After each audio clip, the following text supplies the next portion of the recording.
नमस्कार सभी प्यारे साथियों को, जय Shri Ram, Radhe Radhe. RPSC first grade की तैयारी आप लोग कर रहे हैं, व्याख्याता बनने जा रहे हैं और आपके सिलेबस में जो पीजी का जो पोर्शन दिया है उसमें ये पॉइंट दिया है एनवायरमेंटल पोल्यूशन।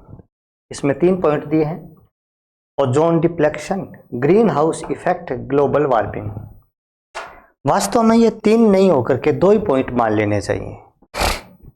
एक तो ओजोन परत का क्षय होना, ओजोन का नुकसान होना, और एक ग्रीन हाउस प्रभाव और ग्लोबल वार्मिंग यानी कि वैश्विक उष्णता या विश्व के तापमान में वृद्धि होना। आसान सा पॉइंट है साथियों, बहुत ज़्यादा एनर्जी नहीं लगानी है। इस चैप्टर को पढ़ने से पहले मैं आप लोगों को 2 बातें बता देता हूँ। ज़्यादा पोल्यूशन के चक्रों में नहीं पड़े, बहुत ज़्यादा पढ़ने नहीं है, क्योंकि जो पॉइंट दिए हैं प्रश्न तो वहीं से आएगा, कोई एक आध प्रश्न कोई इधर उधर से आ जाए। तो मैं आप लोगों को 2 बातें बता रहा हूँ। 11वीं क्लास की जो NCERT की किताब है उसमें ऑर्गेनिक केमिस्ट्री में सबसे लास्ट चैप्टर दिया है पोल्यूशन।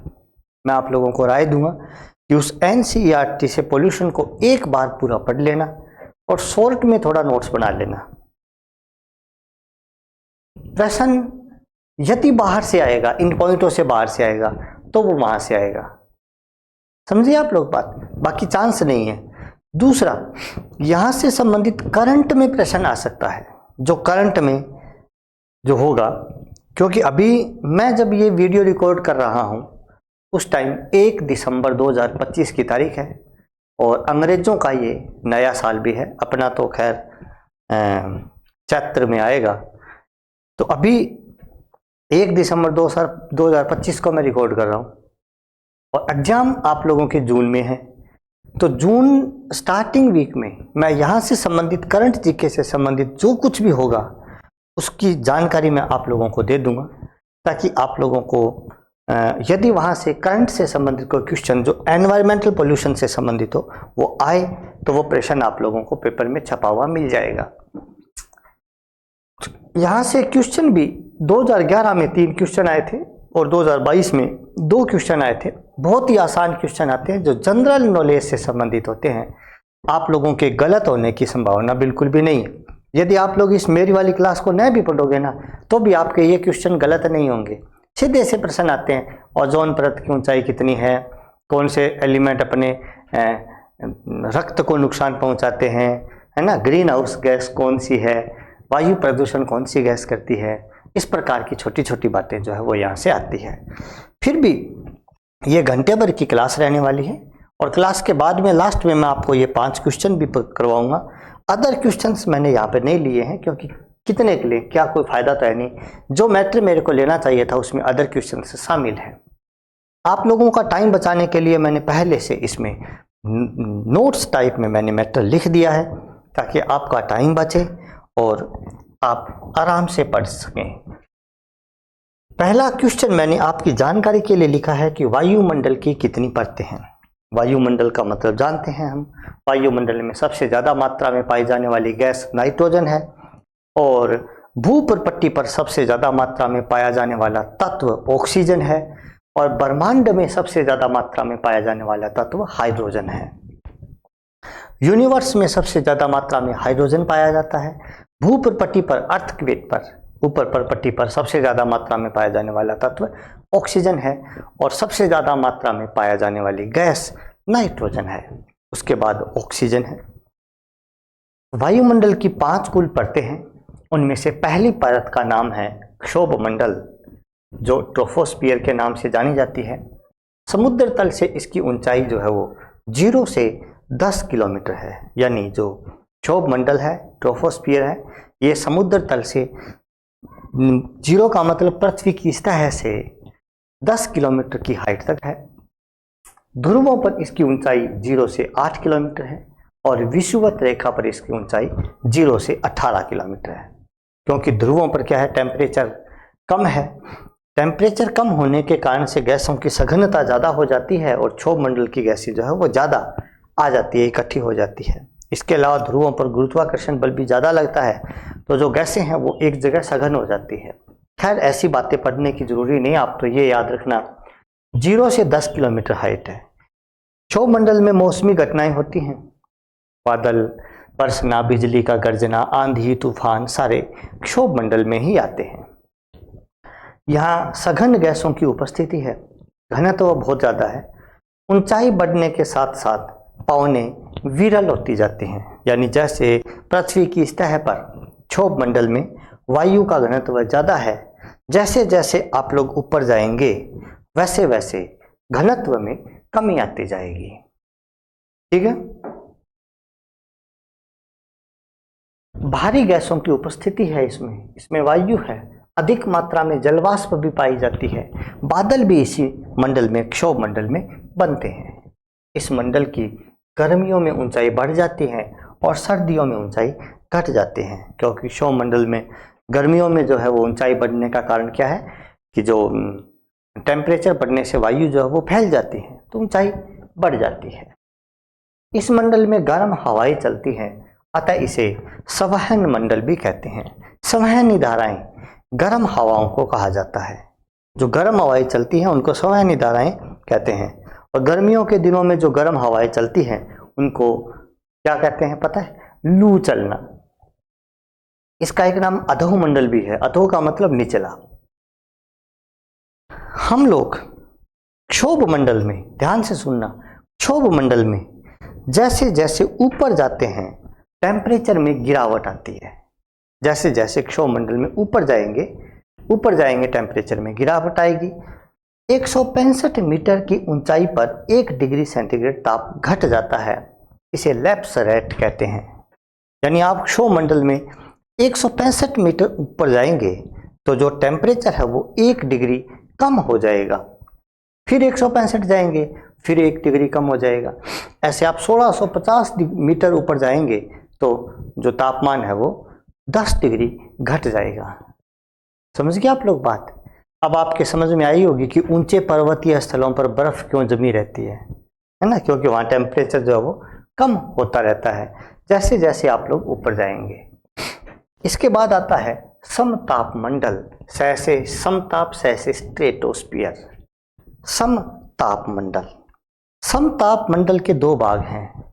एक तो खुद समताप मंडल और इसी में ओजोन गैस की भी एक परत है जिसको ओजोन परत कहते हैं। समताप मंडल के ऊपरी भाग में ओजोन मंडल है। देखो जैसे मैं बता रहा हूं आपको, ये हमारी पृथ्वी है, ये क्षोभ मंडल है। जैसे ये पृथ्वी होगी और ये क्षोभ मंडल हो गया, ये है समताप मंडल। और समताप मंडल में ये ओजोन मंडल है। ऐसे यहां से यहां, हालांकि ये पूरा का पूरा है तो समताप मंडल ही ये वाला, लेकिन समताप मंडल में ये वाला जो पोर्शन है जिसको मैं ऐसे ऐसे ऐसे कर देता हूं, ये ओजोन मंडल कहलाता है। इसमें ओजोन गैसें होती हैं। ये 0 से 10 किलोमीटर तक की हाइट यहां पर थी, 0 से 10। अब 10 किलोमीटर से लेकर के 50 किलोमीटर तक की जो हाइट है वो समताप मंडल की होती है। 50 किलोमीटर में भी जो ओजोन मंडल है वो यहाँ 20 से शुरू होता है और 30 किलोमीटर तक, लगभग 20 से 30 मान लो, 35 मान लो, 35 किलोमीटर की हाइट तक ओजोन गैसें बहुत ज़्यादा पाई जाती है। ओजोन की एक ऐसी परत होती है, एक पट्टी होती है ओजोन की, ऐसे। उसके बाद ओजोन धीरे धीरे धीरे धीरे कम होती रहती है। तो जो समताप मंडल है वो 10 से 50 किलोमीटर तक है। उसमें 10 से 20 किलोमीटर तक समताप मंडल है, वहाँ पर टेम्परेचर कांस्टेंट रहेगा। समताप मंडल में, समताप मंडल में नाइट्रोजन होती है, ऑक्सीजन होती है और अल्प मात्रा में जलवाष्प भी होती है। 20 किलोमीटर के बाद ओजोन आती है, ओजोन परत आती है जो 20 से लगभग 30-35 किलोमीटर के बीच ओजोन परत रहती है। और ओजोन परत में ओजोन गैस होती है, इसके अलावा ऑक्सीजन भी होती है। 35 के बाद में 50 तक फिर से समताप मंडल आ जाता है, यानी बीच की जो पट्टी है वो ओजोन है। 35 से 50 के बीच ओजोन भी है, थोड़ी बहुत मात्रा में अन्य गैसें भी पाई जाती हैं। ओजोन परत आप लोगों को पता है सूर्य से आने वाली पराबैंगनी किरणों से हमारी सुरक्षा करती है। पराबैंगनी किरणें 3 प्रकार की होती हैं, पराबैंगनी ए, पराबैंगनी बी, पराबैंगनी सी। जो पराबैंगनी ए है वो हमारे लिए घातक नहीं होती, इसलिए पराबैंगनी ए किरणों का अवशोषण ओजोन परतों के द्वारा नहीं किया जाता। पराबैंगनी ए किरणें सूर्य से निकलती हैं और वो सीधी पृथ्वी पर आ जाती हैं। पराबैंगनी बी किरणें हमारे लिए कम नुकसानदायक होती हैं, इसलिए पराबैंगनी बी किरणें आधी ओजोन परत द्वारा अवशोषित हो जाती हैं और आधी किरणें हम तक पहुंच जाती है। पराबैंगनी सी बहुत ज़्यादा घातक होती हैं, इसलिए ओजोन परत उनका संपूर्ण अवशोषण कर देती है। तो ऐसी जानकारी थी, अब आप लोग इनको थोड़ा पढ़ लो। मैंने ये लिख दिया है, कुछ भी टफ नहीं है। मेरे कहने का मतलब ये है, समताप मंडल जो है ये 10 से 50 किलोमीटर की हाइट पर है। ध्रुवों पर तो ये 8 से 50 हो जाता है, विषुवत रेखा पर 18 से 50, क्योंकि ध्रुवों पर विषुवत ये जो क्षोभ मंडल था वो 8 किलोमीटर की हाइट तक था। इसका संगठन, इसमें नाइट्रोजन होती है, ऑक्सीजन होती है, ओजोन होती है और सूक्ष्म मात्रा में जल वाष्प भी होती है। 10 से 20 किलोमीटर तक इसमें टेम्परेचर जो है वो कांस्टेंट रहता है, नियत रहता है।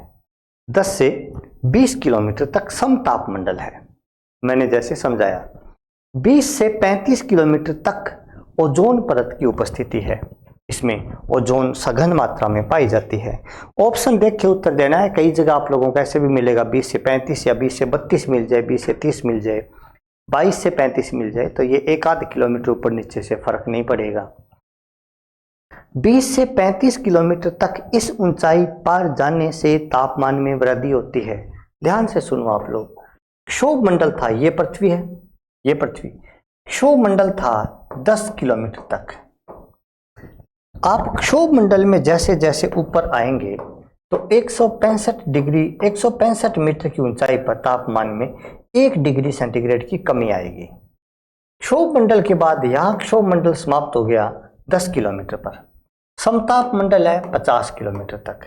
अब जो समताप में भी ये बीच में एक ओजोन परत है जो 20 से लेकर के 30-35 किलोमीटर के बीच में है। अब जो समताप मंडल है इसमें 10 से 20 किलोमीटर तक हाइट बढ़ने से टेम्परेचर में कोई परिवर्तन नहीं होता, क्योंकि ये समताप मंडल है। इसी समताप मंडल में विमान उड़ते हैं। उसके बाद 20 से 35 किलोमीटर के बीच यहाँ पर ओजोन मंडल है, और ओजोन मंडल में जैसे जैसे आप ऊंचाई पर जाएंगे टेम्परेचर बढ़ेगा, घटेगा नहीं, टेम्परेचर इंक्रीज होता जाएगा। जैसे जैसे आप ऊपर जाएंगे वैसे वैसे तापमान बढ़ता जाएगा, ऐसा मैंने यहाँ पर लिखा है। ओजोन परत की उपस्थिति और ओजोन सूर्य से आने वाली पराबैंगनी किरणों का अवशोषण करती है। 99.5% तक की पराबैंगनी किरणों को ये अवशोषित कर लेती हैं। हानिकारक पराबैंगनी की बात चल रही है। पराबैंगनी किरणें 3 प्रकार की होती हैं, पराबैंगनी किरणें ए, पराबैंगनी बी और पराबैंगनी सी, जिनका वर्णन आगे किया गया है। उसके बाद मध्य मंडल आता है जिसको मीजोस्फीयर कहते हैं, जो 50 से 80 किलोमीटर की हाइट तक होता है। यहाँ का टेम्परेचर बहुत कम होता है, -100 डिग्री सेंटीग्रेड लगभग। सबसे कम ताप मध्य मंडल का होता है, मीजोस्फीयर का होता है। यहाँ पर उल्काश्म की घटनाएं होती हैं। उल्काश्म की घटनाएं, उल्काश्म क्या होती हैं? जो ऊपर क्षुद्र ग्रह है वहां पर छोटे छोटे उल्कापिंड है। कई बार गुरुत्वाकर्षण बल के प्रभावों के कारण से कुछ उल्कापिंड क्षुद्र ग्रहों से पृथ्वी की ओर आते हैं, तो वो जैसे ही मध्य मंडल में आएंगे तो मध्य मंडल में हवा में घर्षण के कारण से उन उल्कापिंडों में आग लग जाती है। उल्कापिंडों में आग लगने के कारण से वो वहां पर नष्ट हो जाते हैं। यदि मध्य मंडल में उन उल्कापिंडों पर आग नहीं लगेगी तो वो उल्कापिंड सीधे पृथ्वी पर गिर जाएंगे और हमें नुकसान पहुंचाएंगे। ये घटना उल्काश्म कहती है, जिसे हम सामान्य भाषा में तारे का टूटना कहते हैं। तारा टूटना मतलब कोई उल्कापिंड मध्य मंडल में नष्ट हुआ होगा। मध्य मंडल के बाद आयन मंडल होता है, जो 80 किलोमीटर से लगभग 500 किलोमीटर तक होता है। कई जगह 600 भी मिलेगा, 700 भी मिलेगा, तो ये कोई फिक्स आंकड़ा नहीं है। आप लोग याद रखना, लगभग 80 से 500-600 किलोमीटर के बीच का जो मंडल है वो आयन मंडल होता है, आयनोस्फीयर बोलते हैं इसको। इसमें क्या है, आप लोगों को आयन्स मिलते हैं, गैसें आयनों में मिलती हैं। या रेडियो तरंगों का परावर्तन होता है, जो रेडियो टीवी का संचालन होता है वो आयन मंडल के कारण ही होता है। ऊंचाई के साथ साथ आयन मंडल में टेम्परेचर बढ़ता है। ठीक है, ठीक है। उसके बाद बाह्य मंडल जो 500 किलोमीटर के ऊपर है, तो बाह्य मंडल है, इसके बारे में अभी तक कोई खास जानकारी वैज्ञानिकों को नहीं मिली है। इसमें क्या है क्या नहीं, यहाँ पर हाँ इतना जरूर है कि यहाँ पर हवा बहुत विरल है, बहुत ही कम हवा है। ये था एक क्वेश्चन जिसमें हमने वायुमंडल की संरचना के बारे में इसलिए पढ़ा क्योंकि हमें ओजोन डिप्लेक्शन पढ़ना है, ओजोन अवक्षय को पढ़ना है। तो अब आप लोगों के लिए आपका सबसे महत्वपूर्ण क्वेश्चन आता है ओजोन क्षय। ओजोन में मैं आप लोगों को ओजोन के बारे में सारी जानकारी दूंगा। ओजोन से संबंधित अभी तक कितने प्रकार के सम्मेलन हुए हैं, कौन सा सबसे प्रभावी सम्मेलन रहा है, ये भी जानकारियां दूंगा। ओजोन की खोज किसने की, ओजोन परत की खोज किसने की, और ओजोन अपक्षय या ओजोन होल की खोज किसने की, और ओजोन किस प्रकार नष्ट होता है इसकी खोज किसने की। इन सारी बातों की जानकारी मैं आप लोगों को बड़े ही मजेदार तरीके से दूंगा। ओजोन क्षय, सूर्य से 3 प्रकार की यूवी यानी पराबैंगनी किरणें निकलती हैं जिनकी तरंग दैर्घ्य लगभग 225 नैनोमीटर होती है। 3 प्रकार की तरंगें निकलती हैं, यूवी, अल्ट्रावायलेट, पराबैंगनी ए, पराबैंगनी बी और पराबैंगनी सी। इसमें से पराबैंगनी सी बहुत ज़्यादा घातक होती है और पराबैंगनी सी को ओजोन परत लगभग संपूर्ण रूप से अवशोषित कर लेता है। पराबैंगनी बी हमारे लिए कम घातक होती है, इसलिए ओजोन इनका कम अवशोषण करता है। पराबैंगनी ए हमारे लिए लाभदायक होती है। पराबैंगनी ए से जलीय स्रोतों में या मिट्टी में या वायु में हानिकारक सूक्ष्म जीव अल्ट्रावायलेट ए से नष्ट हो जाते हैं, इसलिए अल्ट्रावायलेट ए को ओजोन नीचे आने देती हैं और इससे हम लोगों को एक सेफ्टी कवच मिल जाता है। ओजोन को एक संरक्षण आवरण भी कहते हैं इसी कारण से। पराबैंगनी सी यदि पृथ्वी पर आ जाए तो हमें 2 प्रकार की बीमारियां हो सकती हैं, जिनमें सबसे महत्वपूर्ण है त्वचा का कैंसर। इस त्वचा के कैंसर को मेलेनोमा कहते हैं। इसके अलावा हमारी दृष्टि बाधिता भी हो सकती है, आंखों से संबंधित बीमारियां भी पराबैंगनी किरणों से हो सकती हैं। उष्मागतिक रूप से ओजोन जो है वो ऑक्सीजन से बहुत ज़्यादा अस्थायी होता है। ओजोन एक विषैली गैस है, यदि क्षोभ मंडल में ओजोन आ जाए तो ये नुकसानदायक होती है। ओजोन को यदि हम ओजोन के संपर्क में लंबे टाइम तक रहेंगे तो हमारी किडनी डैमेज हो सकती है, हृदयाघात के द्वारा हमारी मृत्यु हो सकती है, क्योंकि ओजोन स्वयं एक जहरीली गैस होती है। और ओजोन इसी कारण से देखो, भगवान ने जब सृष्टि बनाई कितनी गजब सृष्टि बनाई है, हम कल्पना नहीं कर सकते। ओजोन हमारे लिए लाभदायक है लेकिन जहरीली है। जहरीली है इसलिए भगवान ने ओजोन को क्षोभ मंडल में नहीं भेजा। भेज सकता था वो चाहता तो, यदि भेजता तो हम लोग जिंदा नहीं रहते। हो सकता है आज आप लोग मेरे से केमिस्ट्री नहीं पढ़ रहे होते, मैं पढ़ा ही नहीं होता, मैं होता ही नहीं, आप ही नहीं होते, कोई नहीं होता। लेकिन भगवान ने जब सृष्टि बनाई तो ओजोन को ओजोन मंडल में भेज दिया। वहां पर यह अल्ट्रावायलेट सी या पराबैंगनी किरणों का अवशोषण करने के कारण से यह सुरक्षा कवच प्रदान करेगी। ओजोन अस्थायी है। यदि कोई भूल चूक से ओजोन क्षोभ मंडल में आ जाए तो क्या होगा? जैसे मान लीजिए हमारे पास यहाँ हम सांस ले रहे हैं, यहाँ पर कोई ओजोन आ गई तो क्या होगा? क्योंकि ओजोन गैस जहरीली है, विषैली है, इसलिए ओजोन टूटेगी तो ऑक्सीजन और नवजात ऑक्सीजन का निर्माण करेगी। ओजोन का वियोजन होना एक ऊष्माक्षेपी या एक्सोथर्मिक प्रोसेस है।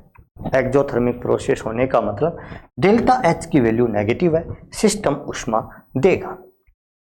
अब देखो, ओजोन एक गैस है, इससे एक ऑक्सीजन मिल रही है, एक नवजात ऑक्सीजन मिल रही है, यानी कि 2 चीजें मिल रही है। 2 चीजें मिलने के कारण से एंट्रोपी बढ़ रही है। हमने डेल्टा एस को पॉजिटिव लिख दिया। डेल्टा जी बराबर delta H minus T delta S होता है। तो डेल्टा एच तो यहाँ पर नेगेटिव है और डेल्टा एस पॉजिटिव होने के कारण से पॉजिटिव नेगेटिव नेगेटिव हो जाएगा और डेल्टा जी बराबर माइनस का डेल्टा एच माइनस का टी डेल्टा एस आ जाएगा। इसका मतलब डेल्टा जी का मान नेगेटिव रहेगा और यह एक स्वतः प्रक्रम होगा, सदैव स्पॉन्टेनियस प्रोसेस होगा। ओजोन ऑक्सीजन में ऑटोमेटिक कन्वर्ट होती रहेगी और इसका बदलना ओजोन का ऑक्सीजन में टूटना एक स्वतः प्रक्रम है। थर्मोडायनेमिकली ऐसा प्रक्रम होगा, अतः ओजोन ऑक्सीजन में टूटेगी, ओजोन से पुनः ऑक्सीजन से पुनः ओजोन का निर्माण नहीं हो पाएगा। अब आप लोगों के लिए मैं CFC या फ्रेओन का परिचय दे देता हूं। CFC या फ्रेओन का परिचय क्या चीज है, फ्रेओन आप लोगों को मैं पहले बता चुका, तो वहां से ही अच्छा यहाँ पर क्यों फ्रेओन की जानकारी क्यों, क्योंकि आप लोगों को पता है कि फ्रेओन से ओजोन को नुकसान पहुंचता है, इसलिए हम यहाँ पर लेके आए हैं आप लोगों के लिए फ्रेओन। ये वही पेज है जो मैंने आप लोगों को हेलो एल्केनो में करवाया था। फ्रेओन, फ्रेओन को क्लोरोफ्लोरोकार्बन भी कहते हैं, CFC भी कहते हैं। मैथेन या एथेन के क्लोरोफ्लोरो व्युत्पन्न होते हैं। फ्रेओन, फ्रेओन से ओजोन को सबसे ज़्यादा नुकसान पहुंचता है, इसीलिए हम यहाँ पर लाए हैं। बाकी हम और भी पढ़ेंगे कि कौन कौन से जो फैक्टर्स हैं वो फ्रेओन को ना ओजोन को नुकसान पहुंचाते हैं। फ्रेओन मैथेन या एथेन के क्लोरोफ्लोरो व्युत्पन्न होते हैं। Derivatives of chlorine and fluorine of methane and ethane known as freon और क्लोरोफ्लोरोकार्बन CFC। फ्रेओन का नामकरण करते समय हमें XYZ 3 नंबर्स या 3 डिजिट्स याद रखने हैं। X का मतलब कार्बन में से एक घटाना है, Y का मतलब हाइड्रोजन में एक जोड़ना है, Z का मतलब फ्लोरीन जितने भी हैं वो लिख देने हैं। जैसे फ्रेओन CF2Cl2, इसका नाम फ्रेओन 12 लिखा क्योंकि आपको कार्बन जितने भी है उसमें से एक घटा देना है, तो यहाँ पर एक कार्बन था, 1 - 1 बराबर 0 हो गया, तो कार्बन की संख्या को 0 लिख दिया। अब हाइड्रोजन जितने भी हैं उनमें एक जोड़ना है, यहाँ हाइड्रोजन है ही नहीं, 0 हाइड्रोजन है, तो एक जोड़ दिया तो आगे फ्रेओन 1 आ गया। और Z का मतलब फ्लोरीन है, तो यहाँ 2 फ्लोरीन है तो 2 फ्लोरीन लिख दिए। इस प्रकार से आप लोग फ्रेओन का नामकरण आराम से कर सकते हैं। ये वही फ्रेओन है जो फ्रेओन आप लोग फ्रीज या AC में, रेफ्रिजरेटर या AC में डालते हैं अपने, और इनका उपयोग होता है प्रशीतक के रूप में, ये काम आते हैं। फ्रेओन की कुछ खास बातें हैं जिस कारण से फ्रेओन ओजोन परत को नुकसान पहुंचाती हैं। फ्रेओन की खास बातें हैं कि ये बहुत ज़्यादा स्थायी होते हैं, स्टेबल होते हैं। फ्रेओन बहुत ज़्यादा स्टेबल होते हैं और ये निष्क्रिय होते हैं, इनर्ट होते हैं। ये नॉन टॉक्सिक होते हैं, ये हल्के होते हैं वायु से, ये नॉन कोरोजिव होते हैं, यानी ये संक्षारक नहीं होते और इनका आसानी से द्रवीकरण हो जाता है, लिक्विफिकेशन इजीली हो जाता है। फ्रेओन, एक नंबर बात बहुत ज़्यादा स्थायी है, 2 नंबर बात निष्क्रिय है, ये क्रिया नहीं करेंगे, 3 नंबर बात ये निरावेशी है, जहरीले नहीं होते लेकिन जहर से भी घातक होते हैं। ये असंक्षारक है, नॉन कोरोजिव, यानी इनका संक्षारण नहीं होगा, अपघटित नहीं होंगे, नष्ट नहीं होंगे, आसानी से द्रवित हो जाएंगे, इजीली लिक्विफाई हो जाएंगे, ये वायु से हल्के होंगे। अब हमारे घर में जो फ्रीज लगा है उस फ्रीज से फ्रेओन उत्सर्जित होगा, उत्सर्जित होते ही वो हल्का है, वायुमंडल में ऊपर जाएगा क्योंकि फ्रेओन वायु से हल्के होते हैं। नॉन कोरोजिव, इनका संक्षारण नहीं होगा, इनका रास्ते में कहीं पर भी ऑक्सीकरण नहीं होगा। नॉन टॉक्सिक, जहरीले नहीं हैं, यदि ये हमारी सांस में चले जाएं तो भी इनसे कोई भी फर्क नहीं पड़ेगा। अत्यधिक स्थायी हैं, ये बहुत ज़्यादा स्टेबल है, इसलिए ये लंबे समय तक ट्रेवल करते रहेंगे, ऊपर गति करते रहेंगे और ये पहुंच जाएंगे ओजोन परत के पास, जो समताप मंडल का 20 से 30 किलोमीटर के बीच का दायरा है।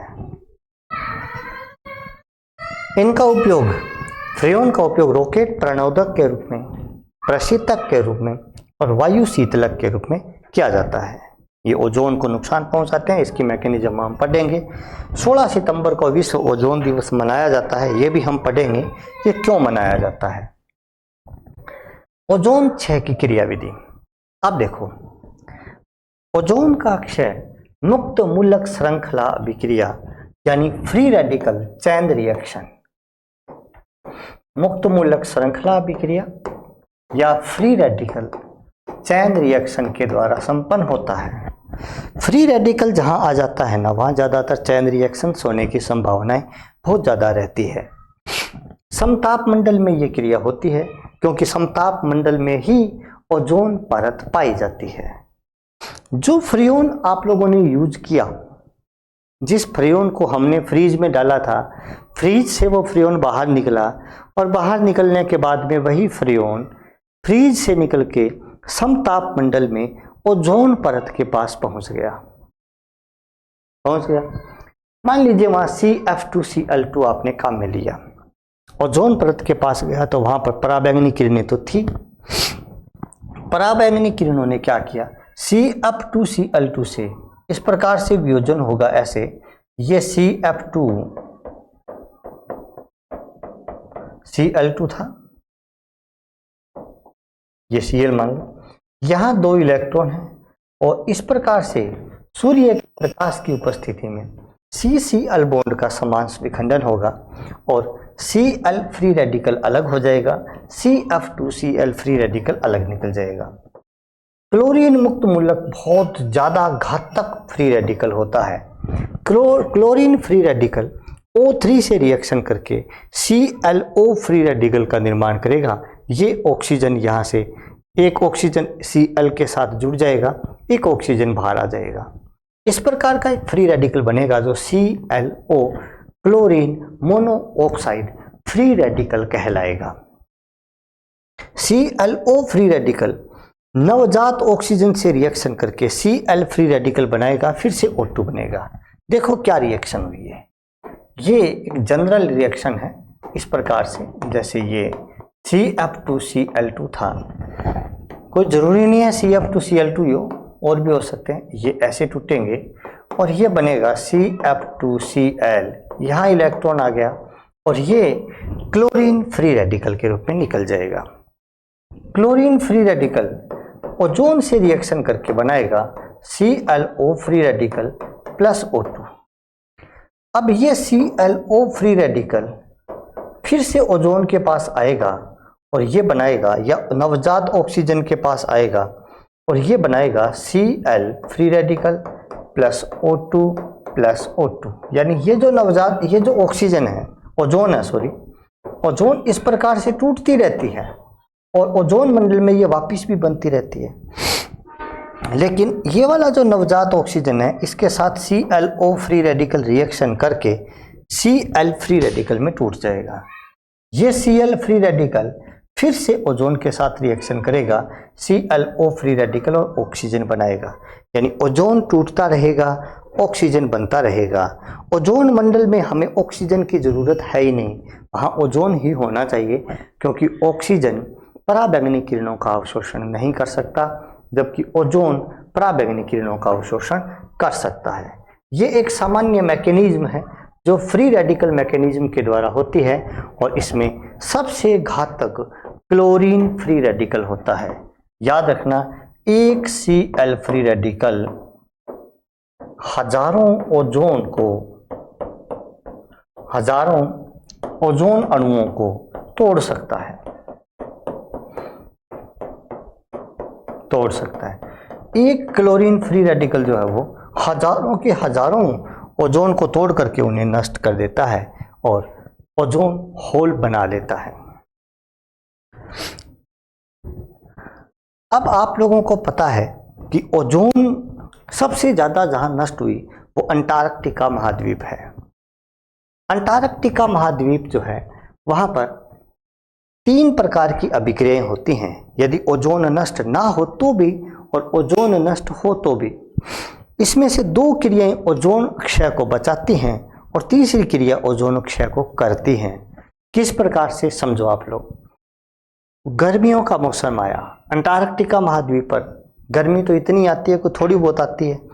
गर्मियों के मौसम में क्या होता है, वहाँ NO2 और Cl2 नाइट्रोजन डाइऑक्साइड और क्लोरीन आपस में रिएक्शन करके क्लोरीन सिंक का निर्माण करते हैं। और क्लोरीन सिंक एक ऐसा क्लाउड है जो ओजोन को नष्ट होने से बचाता है, ओजोन की सुरक्षा करता है। कैसे, आप लोग ध्यान से सुनो। ClO फ्री रेडिकल बनना तो समझ में आया था आप लोगों के भी। क्लोरीन थी, इस क्लोरीन ने ओजोन से रिएक्शन करके, ये अंटार्कटिका महाद्वीप पर चल रही है ये रिएक्शन, गर्मियों के दिनों में चल रही है, तो ClO फ्री रेडिकल बना। Cl2 से नहीं, सॉरी, वहां फ्रेऑन पहुंचा होगा कोई, CF2Cl2, तो वहां ClO फ्री रेडिकल बना होगा plus CF2 Cl free radical आया होगा। ऐसे कोई रिएक्शन हुई होगी, या डायरेक्ट आप लोग HMU की रिएक्शन उपस्थिति में ClO बना सकते हैं। यानी जो Cl फ्री रेडिकल बना था उससे ये ClO फ्री रेडिकल बन गया। ठीक है, अब जो ClO फ्री रेडिकल है इसने NO2 से रिएक्शन की और ऐसे का ऐसा जोड़ दो, ये क्लोरीन नाइट्रेट है या क्लोरोनाइट्रेट है। अब ClO फ्री रेडिकल बनता है। देखो, दो प्रकार के फ्री रेडिकल यहां बने, एक ClO फ्री रेडिकल, एक क्लोरीन फ्री रेडिकल। अब जो ClO फ्री रेडिकल है ये तो गर्मियों के दिनों में, वहां पर ClO फ्री रेडिकल गर्मियों के दिनों में तो NO2 से रिएक्शन कर लेता है और Cl फ्री रेडिकल मैथेन से रिएक्शन कर लेता है। अब ये जो चीज बनी है इसको क्लोरीन सिंक का नाम दिया जाता है। और ये क्लोरीन सिंक जो है ये ओजोन क्षय को रोकता है, क्योंकि जो क्लोरीन और क्लोरीन मोनोऑक्साइड है ये ओजोन के साथ रिएक्शन नहीं कर पाती, NO2 और मैथेन के साथ रिएक्शन कर लेती हैं। आप लोग बात समझे कि नहीं समझे? यदि यही क्लोरीन मोनोऑक्साइड और क्लोरीन फ्री रेडिकल ओजोन से रिएक्शन करती तो ओजोन को नुकसान पहुंचता। अब ओजोन को नुकसान नहीं पहुंचेगा और ये क्लोरीन सिंक कहलाता है, जिससे गर्मियों के दिनों में अंटार्कटिका महाद्वीप पर ओजोन क्षय अपेक्षाकृत कम देखने को मिलता है। सर्दियों के मौसम में क्लोरीन नाइट्रेट जो अभी बना था, पीछे गर्मियों में बना है, ये क्लोरीन नाइट्रेट जल व HCl से क्रिया करके विशेष प्रकार के बादल बनाते हैं, जिनको ध्रुवीय समताप मंडलीय बादल कहते हैं। जो हाइपोक्लोरस अम्ल व क्लोरीन का मिश्रण होता है। जो ClO2 बना था पीछे गर्मियों के दिनों में, वहां पड़ा था ClONO2, ये H2O से रिएक्शन करेगा, HCl से रिएक्शन करेगा। H2O से रिएक्शन करके तो देखो आप HOH ऐसे सीधा ही बना लेगा। इस रिएक्शन को देखो जरा आप, मैं ऐसे लिख रहा हूं इसको HOH, तो ये रहा HOCl और ये रहा HNO3। HOCl बन गया, इसको आप लोग हाइपोक्लोरस अम्ल कहते हैं और HNO3 बना। इसके अलावा ClONO2 यानी क्लोरीन नाइट्रेट जो है वो हाइड्रोक्लोरिक एसिड से रिएक्शन करके ऐसे, ये क्लोरीन Cl2 है और ये HNO3 है।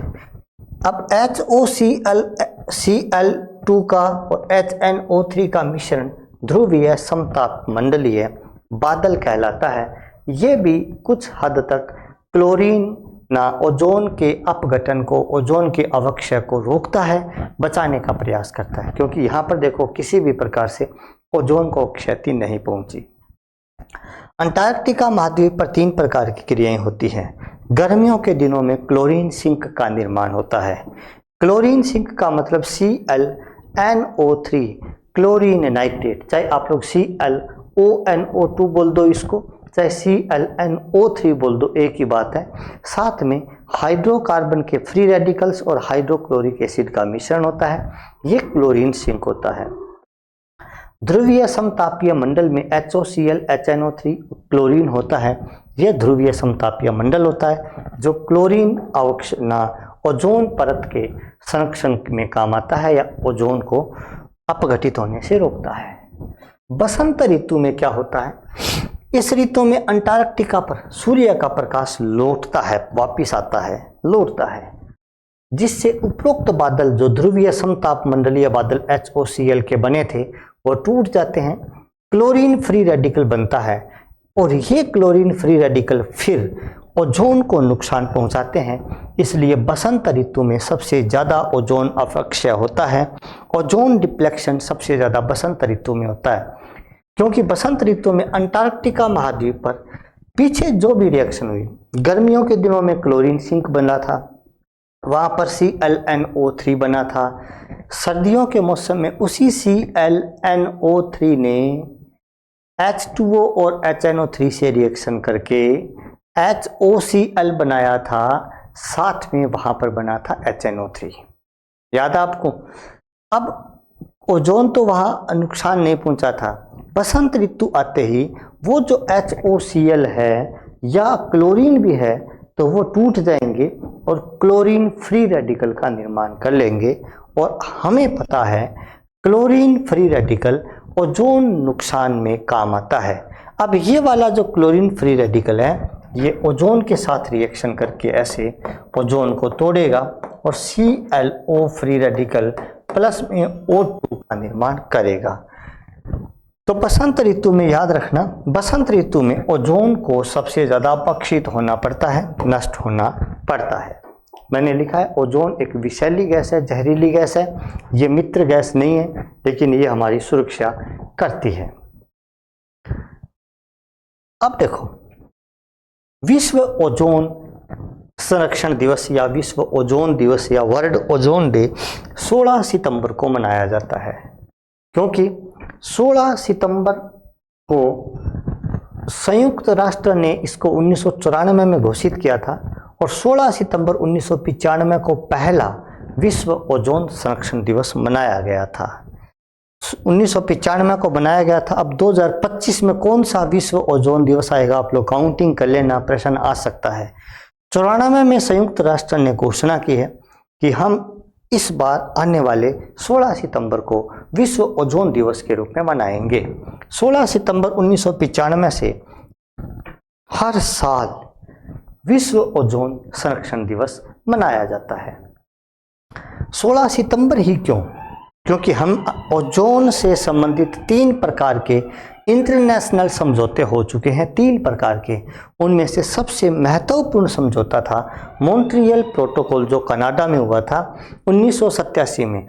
16 सितंबर 1987 को मॉन्ट्रियल प्रोटोकॉल पर हालांकि सभी देशों ने हस्ताक्षर तो नहीं किए थे, लेकिन 16 सितंबर 1987 को मॉन्ट्रियल प्रोटोकॉल हुआ था। इसी की यादगार में 16 सितंबर को विश्व ओजोन दिवस मनाया जाता है। मॉन्ट्रियल प्रोटोकॉल के बारे में आगे हम लोग पढ़ेंगे विस्तार से। 16 सितंबर 2024 को जो आपके ओजोन दिवस मनाया गया, उसकी थीम थी मॉन्ट्रियल प्रोटोकॉल जलवायु कार्रवाई को आगे बढ़ाना, Montreal protocol advancing climate actions. 16 सितंबर 2024 को थीम थी वो ये थी, याद रखना आप लोग। अब आगे 16 सितंबर 2025 को जो भी थीम आएगी उससे पहले आप लोगों के एग्जाम हो चुके होंगे। अभी तक इस थीम की घोषणा मैंने सर्च की थी, मुझे मिली नहीं। यदि 16 सितंबर 2025 की थीम आप लोगों को कहीं मिल जाए नेट वगैरह पर तो आप लोग नोट कर लेना, मुझे भी बता देना, मैं सभी स्टूडेंट्स को बता दूंगा। लेकिन 16 सितंबर 2024 को जो विश्व ओजोन दिवस मनाया गया था उसकी थीम याद रखना, Montreal protocol advancing climate action, ACA advancing climate action. Ozone से संबंधित ओजोन कुछ खोजें देखो आप लोग। ओजोन परत की खोज की थी वैज्ञानिक चार्ल्स फेबरी और हेनरी ब्यूसन ने 1913 में। इन्होंने बताया था कि ओजोन की सघनता 20 से 30 किलोमीटर के बीच बहुत ज़्यादा है। कई किताबों में 20 से 35 मिलेगी, कई किताबों में 20 से 30 मिलेगी। आप लोग ऑप्शन के हिसाब से उत्तर दे देना। फेबरी और ब्यूसन ने ओजोन परत की खोज की है। ओजोन छिद्र की खोज की थी जोसेफ फर्मन ने। जोसेफ फरमन ने ओजोन छिद्र की खोज की थी और इनके सहयोगी थे गार्डिनर और सेंकलेन सन 1985 में। अंटार्कटिका पर जो ओजोन होल है उसकी खोज वैज्ञानिक फरमन ने की है, गार्डिनर और सेंकलिन इनके साथ हैं। ऐसे याद रख सकते हैं आप लोग कि जो फरमन है ये एक नर है और ये अंटार्कटिका पर गया था तो वहाँ गर्मी बहुत ज़्यादा थी तो उसने हाथ सेके थे वहाँ पर, ना गर्मी क्या सर्दी बहुत ज़्यादा है वहाँ पर, तो उसने हाथ सेके थे। मैं तो ऐसे याद रखता हूँ। 1985 में इसने ओजोन छिद्र की खोज की थी। ओजोन क्षय क्लोरोफ्लोरोकार्बन से होता है, इस बात की खोज 3 वैज्ञानिकों ने की थी जिनमें शेरवुड, रोलैंड, मोरिया मेलिना और पोल क्रटजन थे। ध्यान से सुनो आप लोग, 3 प्रकार की बातें आ गई। ओजोन परत की खोज चार्ल्स फेबरी और हेनरी ब्यूसन ने की थी। ओजोन छिद्र की खोज फरमन, गार्डिनर और सेंकलिन ने की थी। ओजोन को नुकसान किन कारणों से होता है, इस बात की खोज वैज्ञानिक शेरवुड, रोलैंड, मोरिया मेलिना और पोल क्रटजन ने की थी। तो देखो, ओजोन ओजोन क्षय का कारण सबसे ज़्यादा जो क्षय होता है जंगलों में वो शेर से होता है। शेर जानवरों को मार देता है, उनको कूट देता है। समझ गए आप लोग बात? तो जो 3 वैज्ञानिक थे इन्होंने शेरवुड, रोलैंड, मेलिना और क्रटजन ने खोज की थी ओजोन क्षय के कारणों का। 1995 में इन्हें केमिस्ट्री के क्षेत्र में नोबेल पुरस्कार मिला था।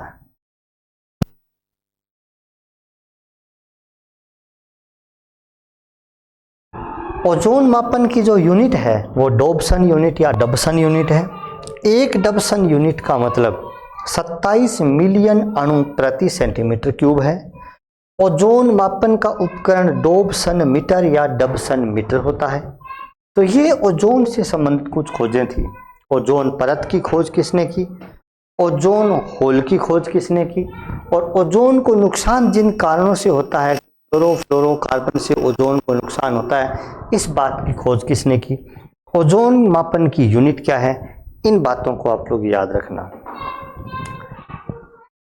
ओजोन परत में ओजोन की सांद्रता 300 डबसन यूनिट होती है। जो ओजोन छिद्र हुआ इससे सबसे ज़्यादा प्रभावित होने वाला देश ऑस्ट्रेलिया है। ऑस्ट्रेलिया पर हालांकि ओजोन छिद्र का प्रभाव पूरे विश्व पर पड़ा है, लेकिन सबसे ज़्यादा प्रभावित ऑस्ट्रेलिया हुआ है। और ओजोन छिद्र से धान की फसल में सबसे ज़्यादा कमी आई है। ओजोन छिद्र से सभी फसलों के उत्पादन में कमी आई है। पृथ्वी पर पराबैंगनी किरणें आ रही हैं जिनके कारण से मैंने आपको बताया त्वचा कैंसर, दृष्टिबाधिता हो सकती है, उत्परिवर्तन हो जाते हैं, जलीय जीवों का जीवन नष्ट हो सकता है, अन्य कई प्रकार के नुकसान हो सकते हैं। मैंने इनकी चर्चा यहाँ नहीं लिखी है क्योंकि ये हम लोग इतने बड़े स्तर पर हैं कि ओजोन परत से होने वाली हानियों का लिखना उचित नहीं समझा है। धान जो है उसमें सबसे ज़्यादा कमी आई क्योंकि धान की जड़ों में एक सहजीवी जीवाणु पाया जाता है जिसका नाम साइनोबैक्टीरिया होते हैं। साइनोबैक्टीरिया नाइट्रोजन फिक्सेशन करते हैं, नाइट्रोजन का स्थिरीकरण करते हैं और ये बैक्टीरिया पराबैंगनी किरणों के प्रति बहुत ज़्यादा संवेदनशील होते हैं। पराबैंगनी किरणों की थोड़ी सी भी ज़्यादा मात्रा यदि साइनोबैक्टीरिया पर गिर जाती है तो वो नष्ट हो जाते हैं। तो धान की फसलों में साइनोबैक्टीरिया नष्ट हो जाएंगे तो धान को उचित मात्रा में नाइट्रोजन नहीं मिल पाएगा जिससे उनके उत्पादन में कमी आ जाएगी।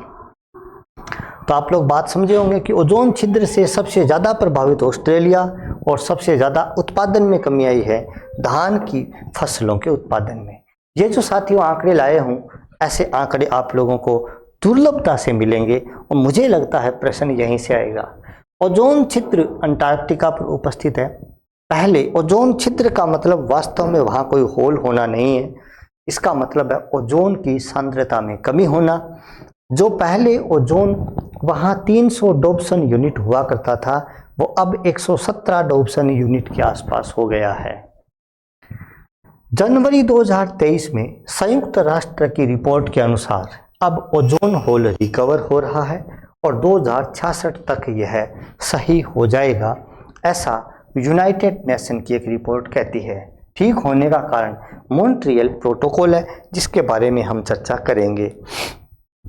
सितंबर 2000 में ओजोन होल का विस्तार लगभग 28.4 मिलियन किलोमीटर स्क्वायर था, यानी 28.4 मिलियन किलोमीटर स्क्वायर में ओजोन होल फैला हुआ था सितंबर 2000 में।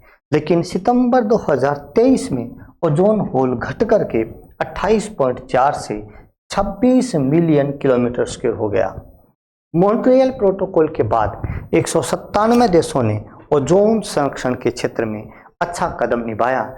इस वजह से ओजोन होल घट रहा है और 2000 से 3 सालों में ये 2 मिलियन किलोमीटर स्क्वायर लगभग घट गया, 2.5 मिलियन। और 2066 तक जब हम लोग बूढ़े हो जाएंगे, रिटायर हो जाएंगे, हो सकता है तब तक ना भी रहें, तब तक ओजोन छिद्र कंप्लीटली बंद हो जाएगा और अपनी पीढ़ियों के ओजोन होल नुकसान नहीं पहुंचा पाएगा। ओजोन संरक्षण से संबंधित 3 प्रोटोकॉल हैं जो हुए हैं। प्रोटोकॉल का मतलब वैश्विक संधियां। पहली हुई वियना कन्वेंशन 1985 में। जैसे ही वैज्ञानिकों ने पता लगाया कि अंटार्कटिका महाद्वीप पर ओजोन होल हो चुका है जो नुकसान पहुंचा सकता है और पृथ्वी के जीवन को नष्ट कर सकता है, इसलिए वियना कन्वेंशन 1985 में वियना में हुआ, जो 1988 में प्रभावी हुआ। ये कन्वेंशन था, प्रोटोकॉल नहीं था। कन्वेंशन का मतलब होता है साधारण बातचीत होना, जिसमें प्रतिबद्धता नहीं होती, किसी भी प्रकार का लीगल रिटर्न नहीं होता, कानूनी अवरोध नहीं होता। आप लोग चाहें तो करो वरना मत करो। इस वियना कन्वेंशन में यह निर्णय लिया गया कि क्लोरोफ्लोरोकार्बन और ब्रोमोफ्लोरोकार्बनों का स्तर घटाना चाहिए सभी देशों को मिलकर के। CFC मतलब क्लोरोफ्लोरोकार्बन, BFC मतलब ब्रोमोफ्लोरोकार्बन, जो ओजोन को सबसे ज़्यादा नुकसान पहुंचाते हैं। इन पर घटाने के निर्णय लिए गए। इनमें देशों के लिए कोई विशेष प्रतिबंध नहीं थे, अतः इस पर देशों से कोई विशेष ध्यान नहीं दिया। देशों ने इन पर कोई ध्यान नहीं दिया। वियना कन्वेंशन हुआ, अलग अलग देशों के आए लोग, प्रतिनिधि आए, घूम करके वहाँ पर देश का पैसा खर्च करके चले गए, लेकिन कन्वेंशन का लाभ नहीं मिला। जब तक प्रतिबद्धता नहीं होती, जब तक कोई कंट्रोल नहीं होता, तब तक आप लोग खुद ही जानते हैं। जैसे मान लीजिए आप लोग हैं, तो जब तक भर्ती नहीं आई थी, जब तक एग्जाम डेट नहीं आई थी, आप लोग तैयारी नहीं कर रहे थे ढंग से। लेकिन जैसी डेट आई, भागने लगी, अरे भागो तैयारी करो, भागो तैयारी करो, है ना। तो ऐसी ही बात ये थी। वियना कन्वेंशन जब ढंग से लागू नहीं हुआ, तब हुआ Montreal protocol Canada. Montreal protocol सन 1987 में हुआ, 1989 में पूरे विश्व में लागू हुआ और हमने यानी कि भारत ने 1992 में इस पर हस्ताक्षर किए। 87, 89, 92, 3 सन याद रखना, 87, 89, 92। इसमें ये प्रतिबद्धता लिखी गई, पूर्णतः प्रतिबंध। इसमें क्या हुआ, हस्ताक्षर करने के बाद जो भी देश इस संधि पर हस्ताक्षर कर रहा है उसको इसकी शर्तों का पालन करना पड़ेगा, कानूनी रूप से करना पड़ेगा। ऐसा मॉन्ट्रियल प्रोटोकॉल था। प्रोटोकॉल का मतलब संधि शर्तों को कानूनी रूप से मानना पड़ेगा। कन्वेंशन का मतलब बातचीत, हमने मानी तो मानी वरना मत मानी। यह लक्ष्य रखा गया कि विकसित देशों को सन 2000 तक क्लोरोफ्लोरोकार्बन का उपयोग और उत्पादन पूर्णतः प्रतिबंधित करना पड़ेगा। जो भी विकसित देश हैं वो 2000 तक यानी कि 10-11 सालों में क्लोरोफ्लोरोकार्बन का उत्पादन बंद कर दें और क्लोरोफ्लोरोकार्बन का उत्सर्जन भी बंद कर दें। और विकासशील जो देश हैं वो 2010 तक क्लोरोफ्लोरोकार्बन और ब्रोमोफ्लोरोकार्बन का उत्पादन और उनका उत्सर्जन पूर्ण रूप से बंद कर दें, ऐसा मॉन्ट्रियल प्रोटोकॉल में कहा गया। विश्व में यूनाइटेड नेशन का यह सबसे बड़ा प्रोटोकॉल था जिस पर 197 देशों ने हस्ताक्षर किए और उनकी पूर्ण रूप से पालना भी की। इसी कारण से आप लोगों ने देखा कि 2000 से 2003 तक आते आते 3 सालों में ओजोन होल के आकार में कमी आ गई और 2066 तक ओजोन होल पूर्णतः समाप्त हो जाएगा। क्लोरोफ्लोरोकार्बन और ब्रोमोफ्लोरोकार्बन जो है इनके ऊपर प्रतिबंध लगा दिया कि कोई भी देश इनका यूज करेगा ही नहीं। अब एक समस्या आई, 197 देशों ने सहमति दी। इतने देशों की सहमति वाली ये सबसे बड़ी यूनाइटेड नेशन की एक संधि थी, जिस पर बहुत बड़ा मतलब एक संघ, बहुत बड़े वैश्विक संघ ने अनुमति दे दी और इसका कहा माना। अब हमें पता है कि एसी और फ्रीज आज हर घर की जरूरत बन गई है। हालांकि एसी तो फिर भी जरूरत नहीं है, लेकिन हम देखते हैं एसी भी आजकल गांवों में आ गई है, शहरों में तो लगभग हर घरों में पहुंच गई है, फ्रीज हर घर में है। तो क्लोरोफ्लोरोकार्बन या ब्रोमोफ्लोरोकार्बन ही इनके मुख्य स्रोत हैं जो प्रशीतक का काम करते हैं। मॉन्ट्रियल प्रोटोकॉल का यदि आप पालन करेंगे तो आप सीएफसी या बीएफसी यानी क्लोरोफ्लोरोकार्बन या ब्रोमोफ्लोरोकार्बन का प्रयोग नहीं कर सकेंगे। तो फिर एसी या फ्रीज कैसे चलाएंगे?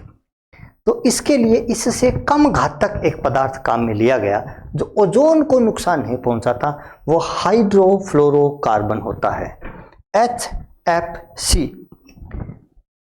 वैज्ञानिकों ने कहा कि मॉन्ट्रियल प्रोटोकॉल को मानने वाले सारे देश CFC और BFC की जगह HFC का काम लेंगे, क्योंकि HFC का पूरा नाम हाइड्रोफ्लोरोकार्बन होता है और यह वास्तव में किसी भी प्रकार से ओजोन को नुकसान नहीं पहुंचाता। ये प्रशीतक भी है अच्छा और बढ़िया है और महंगा भी नहीं है। लेकिन हाइड्रोफ्लोरोकार्बन की एक कमी है कि यह ग्रीन हाउस गैस है, इससे पृथ्वी के टेम्परेचर में वृद्धि हो रही है। आप एलोपैथी और आयुर्वेदिक दवाइयाँ नहीं जानते क्या? आयुर्वेदिक दवाई लो, रोग को जड़ से काटेगी और कोई साइड इफेक्ट नहीं करेगी। एलोपैथी दवाई लो, किडनी ठीक करने की दवाई लो, लीवर फेल हो जाएगा। लीवर ठीक होने की दवाई लो, हार्ट फेल हो जाएगा। हार्ट ठीक होने की दवाई लो, किडनी फेल हो जाएगा। ऐसा ही यहाँ हुआ, हमने CFC और BFC से ओजोन को बचा लिया, लेकिन HFC का प्रयोग का अल्टीमेट दिया गया कि अब आप हाइड्रोफ्लोरोकार्बन काम में लो। देशों ने HFC काम में लेना शुरू कर दिया। HFC काम में लेना शुरू कर दिया तो ओजोन तो बच गई, लेकिन ये ग्रीन हाउस गैस है, इससे ग्लोबल वार्मिंग होती गई और पृथ्वी का टेम्परेचर यानी वैश्विक उष्णता की स्थिति उत्पन्न हो गई। अब हमारे सामने एक नई समस्या आ गई, ग्लोबल वार्मिंग। अब हमें इससे छुटकारा पाना था। ग्लोबल वार्मिंग से छुटकारा पाने के लिए या विश्व के तापमान को कम करने के लिए किगाली में एक संशोधन फिर हुआ, जिसको किगाली संशोधन कहा जाता है। किगाली अफ्रीका के रवांडा देश की राजधानी है। किगाली में जो ये सम्मेलन हुआ वो 2016 में हुआ। जो HFC आप काम में लेते हैं, ये कार्बन डाइऑक्साइड से 1000 गुना ज्यादा ग्रीन हाउस इफेक्ट उत्पन्न करता है। 197 देशों ने यहां पर हस्ताक्षर किए हैं और कानूनी बाध्यता थी इसी में भी कि आप HFC का प्रयोग नहीं करेंगे। HFC पर नियंत्रण किया गया और यदि कहा गया कि हम HFC का प्रयोग बंद कर देंगे तो 0.5 डिग्री सेंटीग्रेड के तापमान में कमी आ जाएगी। भारत ने यह लक्ष्य रखा है कि 2031 तक, यानी 2026 में आप लोगों की ज्वाइनिंग होगी, 2028 में आप लोगों के 2 साल पूरे हो जाएंगे प्रोबेशन के 3 साल बाद में हम HFC का उत्सर्जन पूर्ण रूप से बंद कर देंगे। हाइड्रोफ्लोरोकार्बन का प्रयोग नहीं करेंगे। हाइड्रोफ्लोरोकार्बन का प्रयोग नहीं करेंगे तो CFC का प्रयोग बंद हो चुका है। HFC का प्रयोग नहीं करेंगे तो हमारे ग्रीन हाउस इफेक्ट भी नहीं होगा, ये किगाली में कहा गया है। अब देखो आते हैं कुछ ODS का मतलब है ओजोन डिप्लेक्शन सब्सटेंसेज, ओजोन को नुकसान पहुंचाने वाले पदार्थ ODS कहलाते हैं, जिनमें मैंने सबसे पहले लिखा है CFC। 80% योगदान CFC का है, जो क्लोरोफ्लोरोकार्बन्स होते हैं। इसके अलावा कुछ हैलोन्स भी होते हैं, हेलोन्स होते हैं अग्निशामक पदार्थ जो क्लोरीन और फ्लोरीन से ही बने होते हैं। होते तो CFC के ही समान है हेलोन्स, लेकिन ये अग्निशामक होते हैं या पेस्टिसाइड के रूप में काम आते हैं। ये भी ओजोन को नुकसान पहुंचाते हैं। इसके अलावा hydro HBFC hydro bromo fluorocarbon भी होते हैं। क्लोरोफॉर्म भी ओजोन को नुकसान पहुंचाता है, कार्बन टेट्राक्लोराइड भी पहुंचाता है, और HCF भी हाइड्रोकार्बन फ्लोरो या हाइड्रोक्लोरोफ्लोरो पदार्थ भी नुकसान पहुंचाते हैं ओजोन को। तो ये कुछ एक लिस्ट बनाई है मैंने, तो इनको अब एक्सप्लेन करने वाला कुछ है नहीं, हम जानते हैं वो पदार्थ, वो बातें। तो ये था साथी ओजोन क्षरण। यदि ओजोन को नहीं बचाया गया तो क्या होगा, और अपने को जानते हैं, पराबैंगनी किरणें पृथ्वी पर आएंगी, रोग हो जाएंगे वगैरह वगैरह। ओजोन के बारे में लगभग सारी बातें मैंने आप लोगों को कलेक्ट करके आप लोगों को बताई है। अब आता है ग्रीन हाउस प्रभाव और ग्लोबल वार्मिंग। मैं यहाँ पर ऐसी बातें नहीं करूँगा कि ग्रीन हाउस प्रभाव से क्या होगा, पृथ्वी का ताप बढ़ जाएगा, पेड़ पौधों को नुकसान हो जाएगा, जलीय जंतु मर जाएंगे, जिनसे प्रदूषण होगा। ऐसी बातें बताने का मतलब मैं 11वीं क्लास को पढ़ा रहा होता। अब मैं तो शिक्षकों को पढ़ा रहा हूँ। कंपटीशन की दृष्टि से आने वाली चीज़ों को हमें पढ़ना चाहिए। ग्रीन हाउस प्रभाव आप लोगों को पता रहे कि जो सूर्य का प्रकाश पृथ्वी पर आता है, उसका लगभग 3/4 भाग या 75% हिस्सा पृथ्वी द्वारा अवशोषित हो जाता है। एक्चुअली में क्या कहानी है, जरा देखो आप कि सूर्य से, जैसे ये हमारी पृथ्वी माता है, ये पृथ्वी है, और यहां पर कुछ ग्रीन हाउस गैसें हैं। ये ग्रीन हाउस गैसें हैं, कौन कौन सी हैं वो अभी पता चल जाएगा आपको, जैसे कार्बन डाइऑक्साइड वगैरह वगैरह जो भी हैं। सूर्य से प्रकाश की किरणें आती हैं, सूर्य से प्रकाश की किरणें पृथ्वी पर आती हैं। इनका लगभग 75% हिस्सा पृथ्वी अवशोषित कर लेती है। 25% भाग जो है वो सूर्य से आने वाला 25% हिस्सा वो पृथ्वी से टकरा करके अंतरिक्ष में चला जाता है और पृथ्वी का ताप संतुलन बना रहता है। लेकिन ग्रीन हाउस गैसों के कारण क्या होता है, सूर्य से आने वाली प्रकाश की किरणें पृथ्वी से टकराती हैं, परावर्तित होकर के जब ऊपर जाती हैं तो इन ग्रीन हाउस गैसों से टकरा करके वापिस पृथ्वी पर आ जाती हैं। इससे पृथ्वी का टेम्परेचर बढ़ जाता है और इसे ही ग्रीन हाउस प्रभाव कहते हैं, और इससे पृथ्वी का टेम्परेचर बढ़ना ग्लोबल वार्मिंग कहलाता है या वैश्विक उष्णता कहलाता है। इस डायग्राम में परिभाषा पड़ी है कि सूर्य से जो प्रकाश की किरणें आती हैं वो पृथ्वी से टकराती हैं, वो पृथ्वी से परावर्तित होकर के अंतरिक्ष में जा रही थी तो पृथ्वी में टेम्परेचर का संतुलन बना रहेगा। लेकिन कार्बन डाइऑक्साइड, मीथेन आदि गैसों के कारण से ये किरणें इनसे टकरा करके पुनः पृथ्वी पर आ जाती हैं, जिससे पृथ्वी के टेम्परेचर में वृद्धि हो जाती है। इसे ग्रीन हाउस प्रभाव कहते हैं अथवा इसे ग्लोबल वार्मिंग कहते हैं। ग्रीन हाउस प्रभाव, ग्रीन हाउस इफेक्ट एक नेचुरल क्रिया है, एक प्राकृतिक क्रिया है, लेकिन ये अलग बात है कि ये मानव निर्मित पदार्थों से भी हो सकता है। जैसे ग्रीन हाउस प्रभाव के द्वारा ही हम लोग कांच के घर बना करके सब्जी वगैरह उगाते हैं, वो ग्रीन हाउस गैसों, ग्रीन हाउस बने रहते हैं ना, उनमें टेम्परेचर को बढ़ा करके सब्जियों का उत्पादन किया जाता है। प्रमुख ग्रीन हाउस गैसों में कार्बन डाइऑक्साइड सबसे महत्वपूर्ण, जो 60% योगदान देती है। मीथेन है इसके बाद, जलवाष्प, नाइट्रोजन ऑक्साइड, क्लोरोफ्लोरोकार्बन और ओजोन। याद रखना, ओजोन एक ग्रीन हाउस गैस है। ओजोन से ग्रीन हाउस विश्व का टेम्परेचर बढ़ता है यदि ओजोन क्षोभ मंडल में आ जाए तो।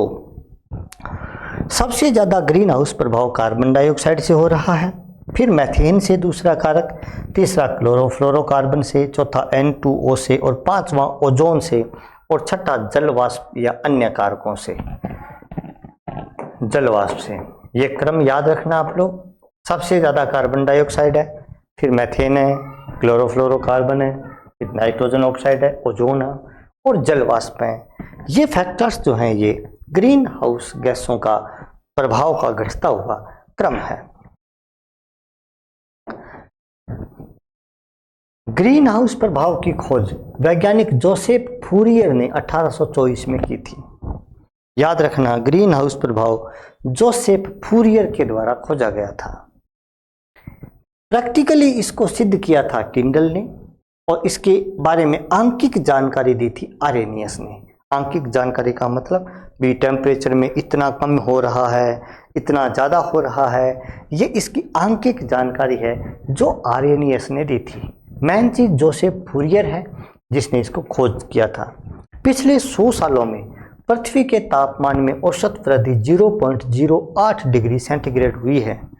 ग्रीन हाउस प्रभाव के कारण सागरों के जल स्तर में 12 से 27 सेंटीमीटर तक की वृद्धि हो चुकी है।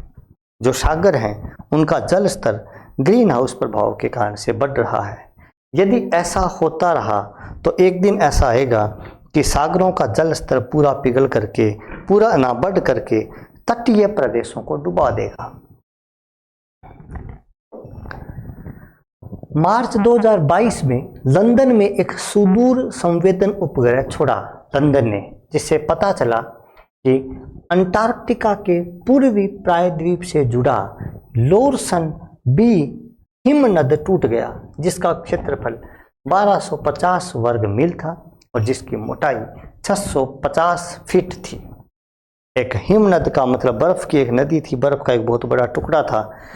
टेम्परेचर बढ़ने के कारण से ये लोरसन बी जो है ये टूट चुका है। 1200 वर्ग मील क्षेत्रफल वाला, 650 फीट हाइट वाला, मोटाई वाला इतना बड़ा बर्फ टूट गया। और यदि इसका मतलब इससे भी हजारों गुना बड़े बर्फ के टुकड़े पड़े हैं पृथ्वी पर। यदि इसी प्रकार से ग्रीन हाउस प्रभाव होता रहा, पृथ्वी का टेम्परेचर बढ़ता रहा, तो ये बर्फ पिघल जाएगी और पृथ्वी इसमें समा जाएगी। ग्रीन हाउस प्रभाव से सबसे ज़्यादा प्रभावित हुआ है अमेरिका। अमेरिका पर ग्रीन हाउस प्रभाव का सबसे ज़्यादा प्रभाव पड़ा है।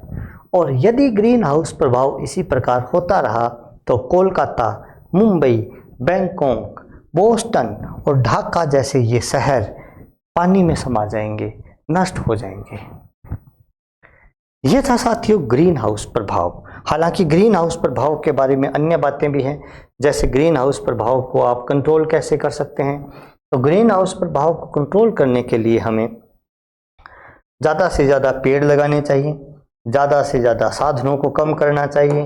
तो ये चीज़ें मेरे हिसाब से इतनी ज़्यादा बताने की ज़रूरत नहीं है, आप लोग जानते हैं, प्रश्न आएगा परीक्षा में आप कर देंगे। पोल्यूशन से संबंधित एकदम आसान क्वेश्चन आता है, कोई टफ क्वेश्चन नहीं आता। जैसे अभी 5 क्वेश्चन मैं आप लोगों को बताऊंगा तो आप फटाफट से कर पाएंगे, कुछ भी नहीं आता। फिर भी मैं आप लोगों को राय दूंगा कि आप लोगों को 11वीं क्लास की NCERT की बुक में जो पोल्यूशन दिया गया है, एक बार उस चैप्टर को जरूर पढ़ लेना। उसको पढ़ने से आप लोगों के माइंड में थोड़ा कंसेप्ट क्लियर हो जाएगा पोल्यूशन का। मैंने इसलिए नहीं बताया क्योंकि आपके दिए ही 2 पॉइंट थे, तो मैंने उन 2 पॉइंटों को करवा दिया बस। फिर भी क्योंकि एग्जाम जून में ही है, एक बार यदि टाइम मिलेगा तो पूरा 11th का एंड बुक का जो चैप्टर है वो मैं पढ़ के सुना दूंगा। जो क्वेश्चंस आए, खून को नुकसान पहुंचाता है, अब अपने को पता है आर्सेनिक पहुंचाता है, तो दैनिक बोलचाल वाला प्रश्न है। कैल्शियम, मैग्नीशियम, लेड, आर्सेनिक सबसे ज्यादा नुकसान पहुंचाता है। ऐसे ऐसे क्वेश्चन परीक्षा में आते हैं। निम्न में से ग्रीन हाउस गैस है, मैथेन है, hydrogen sulphide, nitrogen sulphur dioxide नहीं, मैथेन है। दूसरा कारक है ग्रीन हाउस गैस का। नेक्स्ट क्वेश्चन, कौन सी गैस ओजोन क्षरण हेतु उत्तरदायी नहीं है? कौन सी गैस जो है वो ओजोन को नुकसान नहीं पहुंचाती? CFC पहुंचाता है, हेलोन पहुंचाता है, नाइट्रिक ऑक्साइड पहुंचाता है, कार्बन मोनोऑक्साइड जो है वो ओजोन को नुकसान नहीं पहुंचाता। कार्बन मोनोऑक्साइड जहरीली गैस जरूर है, लेकिन आप लोगों ने देखा था कि CFC आया था, हेलोन आया था, मैंने कहा था ये अग्निशामक है, पेस्टिसाइड के रूप में काम आता है। लेकिन ये नाइट्रिक ऑक्साइड N2 आया ही था, लेकिन कार्बन मोनोऑक्साइड जो वो नुकसान नहीं पहुंचाता। वायुमंडल में ऊंचाई वाले क्षेत्र में अधिकतम ओजोन पाया जाता है। ओजोन पाया जाता है 20 से 30 किलोमीटर के दायरे में। मैंने 20 से 35 बताया था, लेकिन यहाँ ऑप्शन ही मैच नहीं कर रहा। 0 से 10 50 से 60, 80 से 100, तो 0 से 10 तो क्षोभ मंडल आ गया, अपने को पता है। अच्छा, 50 से 60 समताप मंडल का ऊपरी भाग आ गया, 80 से 100 तो मध्य मंडल आ गया, तो बचा ही फिर ओजोन पर 20 से 30 किलोमीटर है। अधोलिखित गैसों में से किसकी ग्लोबल वार्मिंग प्रभाव सर्वाधिक है? कार्बन डाइऑक्साइड का। ग्लोबल वार्मिंग का मतलब ग्रीन हाउस इफेक्ट सबसे ज्यादा कौन सी गैस का है? तो ग्रीन हाउस इफेक्ट जो है वो कार्बन डाइऑक्साइड का 60% योगदान है। इसके अलावा मैथेन 2 नंबर पर है, N2O 3 नंबर पर है, CFC 4 नंबर पर है। 11 का मतलब CFC का नाम लिखा है 11, जिस आप नामकरण के हिसाब से आप इसका फॉर्मूला लिख सकते हैं। तो ये एक छोटा सा चैप्टर था मित्रों, जिसमें आप लोगों ने पोल्यूशन के बारे में पढ़ा। घंटे भर की एक क्लास रही होगी, मैंने इसमें लिख दिया बोर्ड पर, इस वजह से आपका टाइम बचा। अब फिर मुलाकात होगी। धन्यवाद। जय हिंद, जय श्री राम।